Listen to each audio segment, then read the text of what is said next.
Legal Aspects of Supply Chain Management, Chapter 21. In this chapter, we're going to discuss hotel innkeeper liability, carrier liability, and warehouse liability. Hotel innkeeper liability. At common law, a hotel owes a guest of the hotel absolute liability for their property stored in the hotel.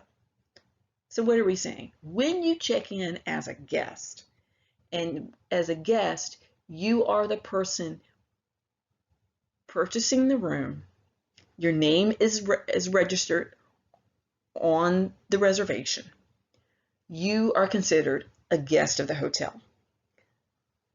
The hotel is going to owe you absolute liability for any property that is stored in your room.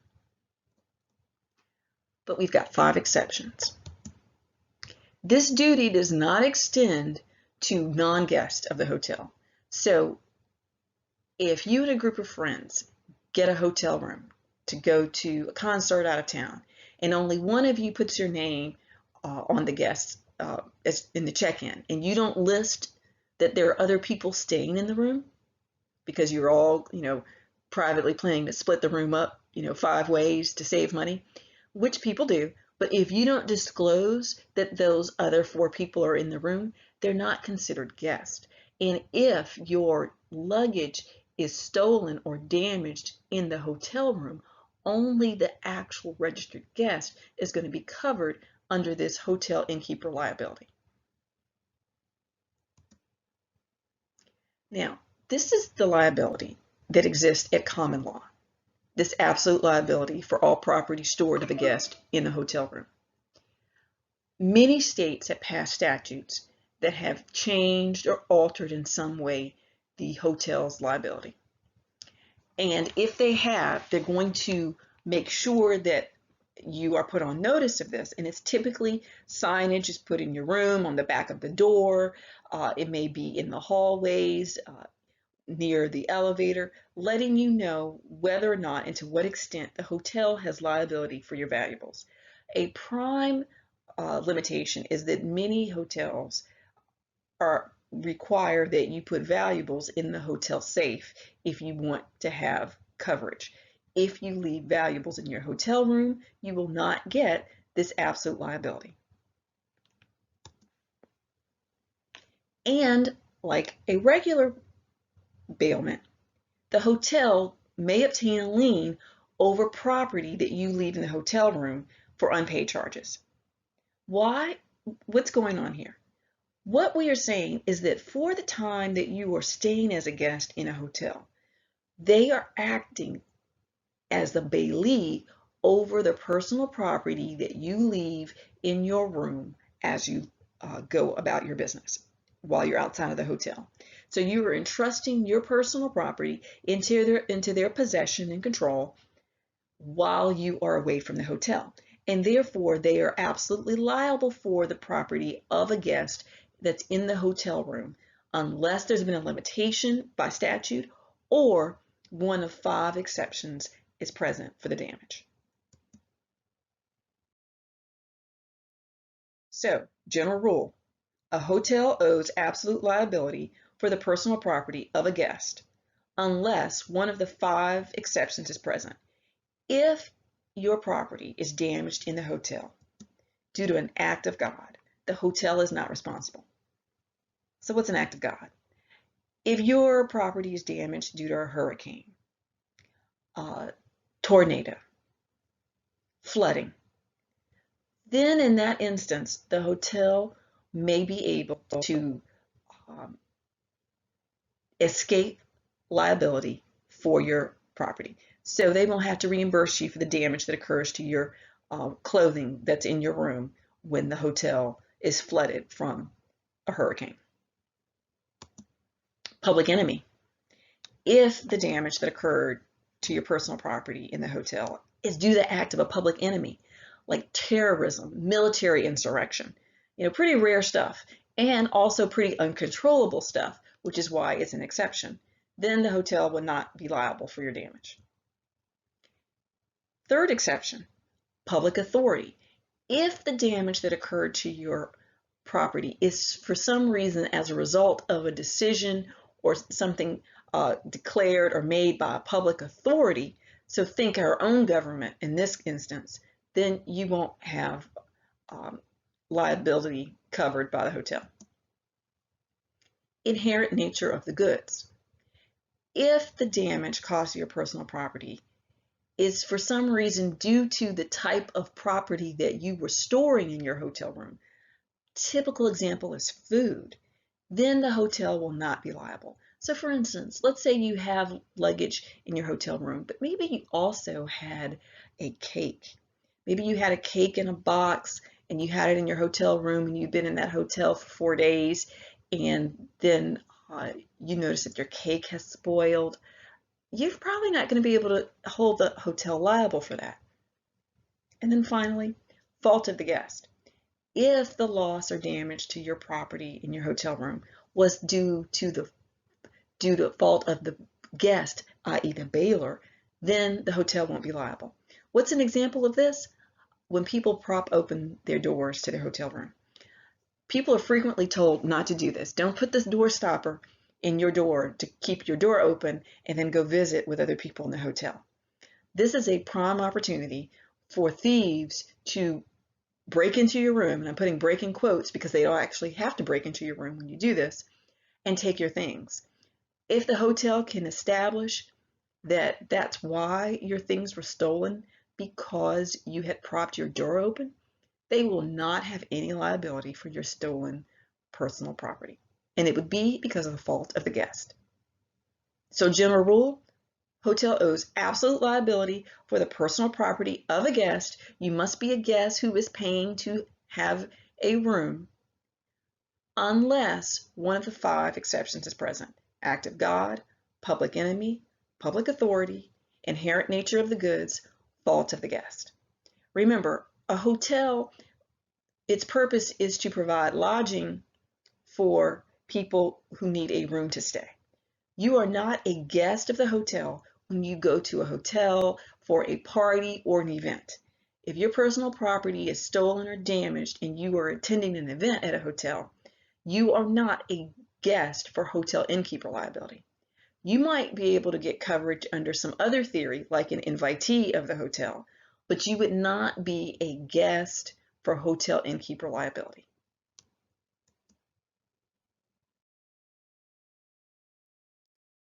Another type of bailment is a carrier. Carriers are engaged for the purpose of moving personal property. The bailment is between the bailor who has property that they want to have moved or transported, and the contract between those parties is known as a bill of lading. And the carrier is moving the property. Typically, if we're talking about a sales contract, the carrier is taking it to the buyer. The bill of lading between the bailor and the carrier, and the bailor in this situation can also be referred to as a consignor or even a shipper, because they are the ones who are delivering their goods into the possession and control of the carrier to have their goods transported to their buyer.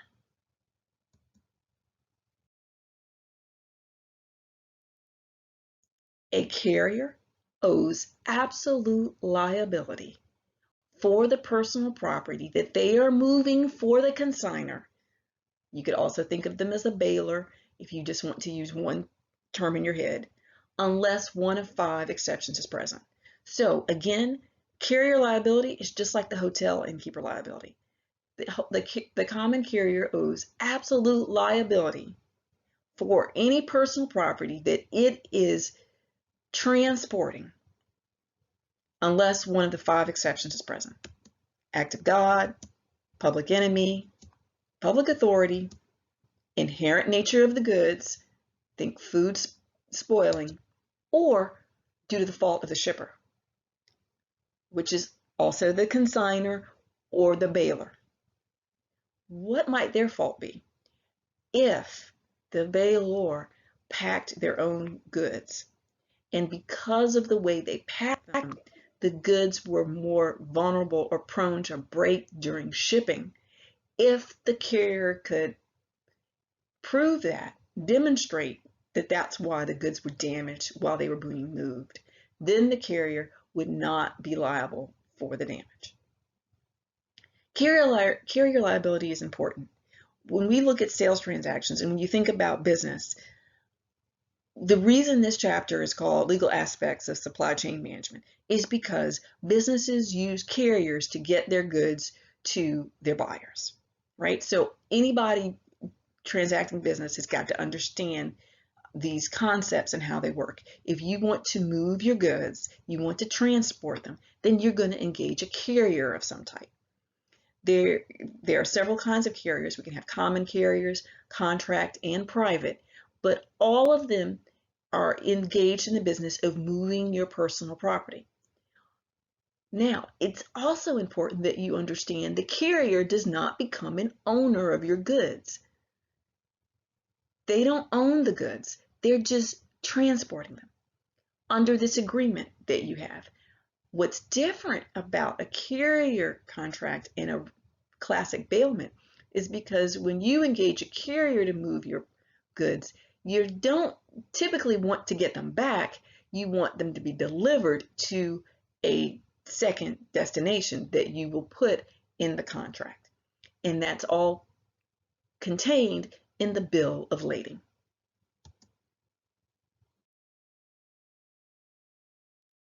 So let's look at some examples.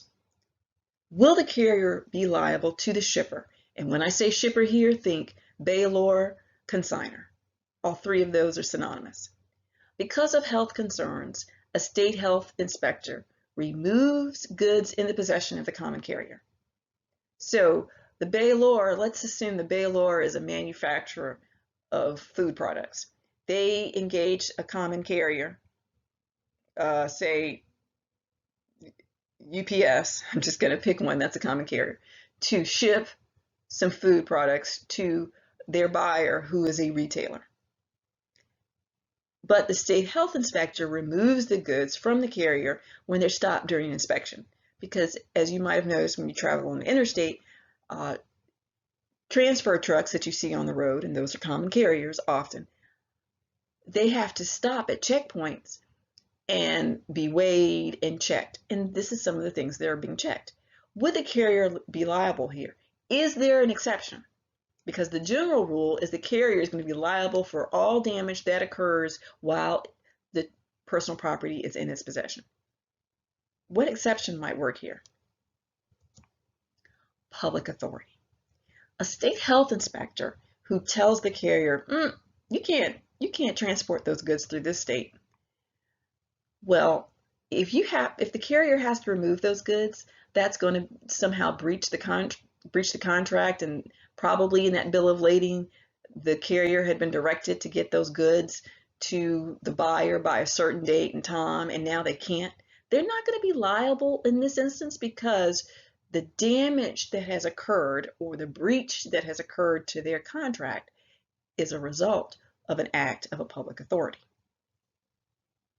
Let's say the common carrier was careful, but another driver hit the carrier's truck, causing the goods to be destroyed.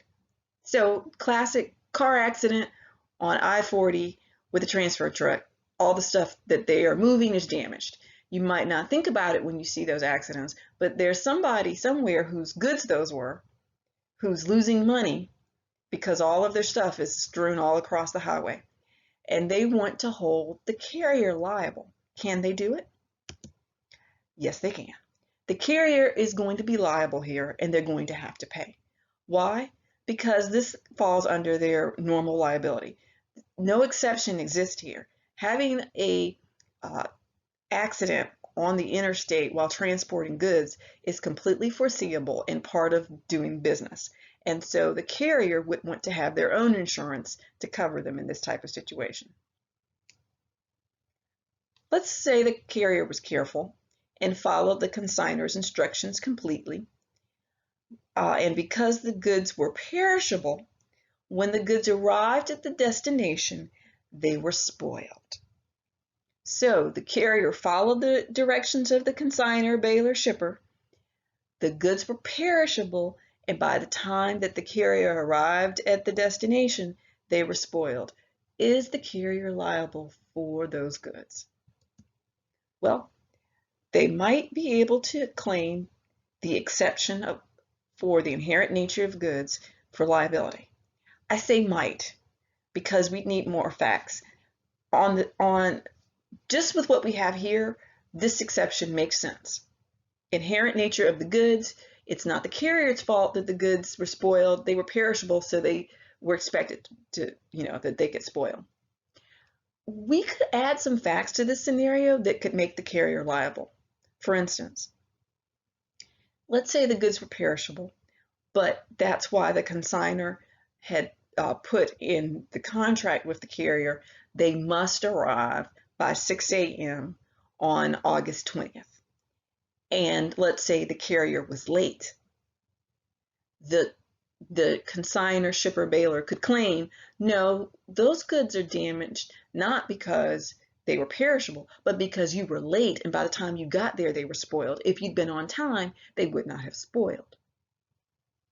Alternatively, if the consignor had paid for, say, a refrigerated carrier truck, because those exist, and then the carrier arrives at the destination and the goods are spoiled, it might be harder for the carrier to claim no liability due to the inherent nature of the goods, because in this case, if I'm representing the plaintiff, I would argue, but I paid for refrigeration to avoid that kind of result, to make sure that they would not be spoiled.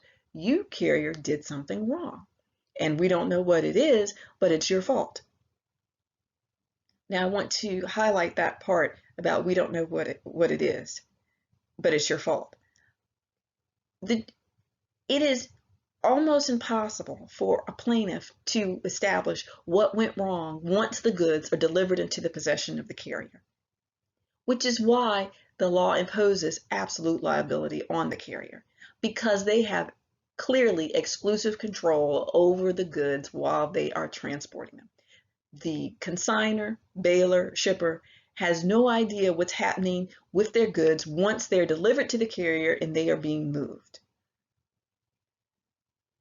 Therefore, all of the liability is on the carrier to keep the goods safe and in ordinary reasonable condition, unless the damage is caused by something really extreme, which falls into one of our 5 categories.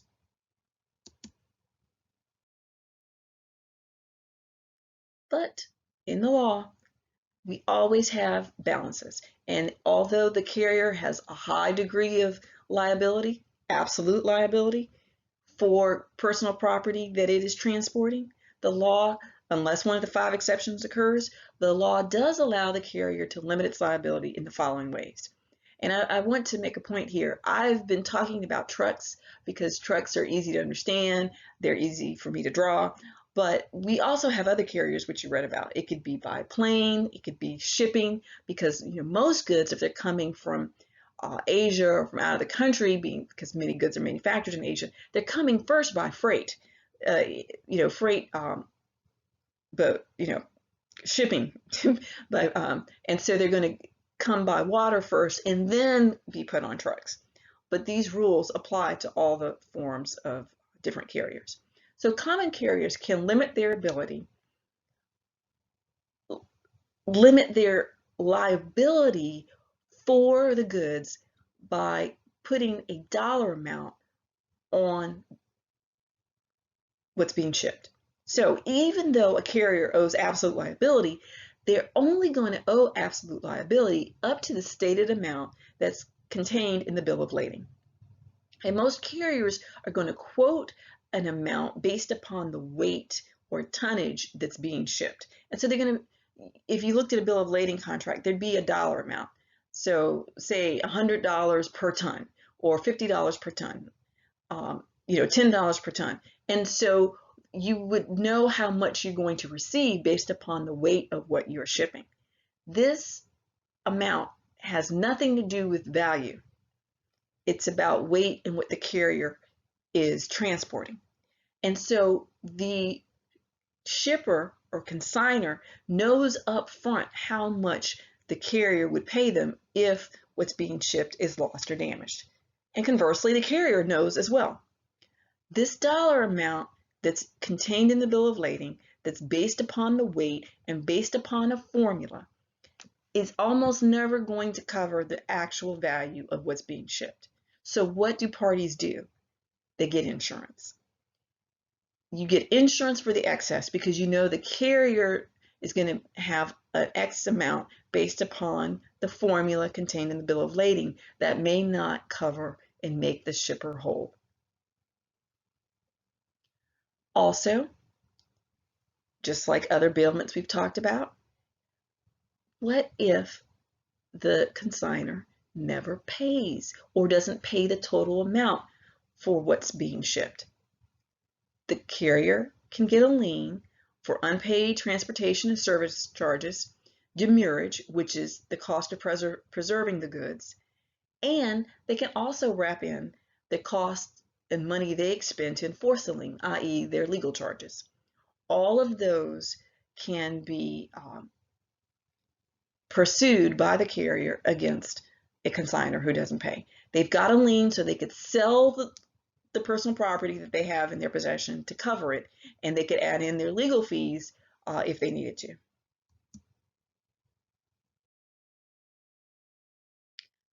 Our final special bailment is the warehouser. A warehouser is another type of bailment, but this one is for storage. So the bailor, I'm going to call them the bailor, is dropping off their goods, their personal property, to the warehouser for storage. The contract between the parties is referred to as a warehouse receipt. Here are my goods, here's your receipt. The receipt is the contract, and it spells out what items have been dropped off, how many there were, what condition it was in, and this forms the contract. Warehousers are providing storage for compensation. And we often, you can think of your local storage unit. Rather than drop your goods off at a friend's house and do your private bailment, you could go store your goods in one of these commercially operated storage facilities. It's still, you're creating a bailment when you do that. But when you are paying the warehouser to store your goods, it's a mutually beneficial bailment. And we learned that for mutually beneficial bailment, the standard of care is reasonable. There is not absolute liability in this situation. This is a mutually beneficial bailment, and the warehouser only has to use reasonable care to take care of your goods.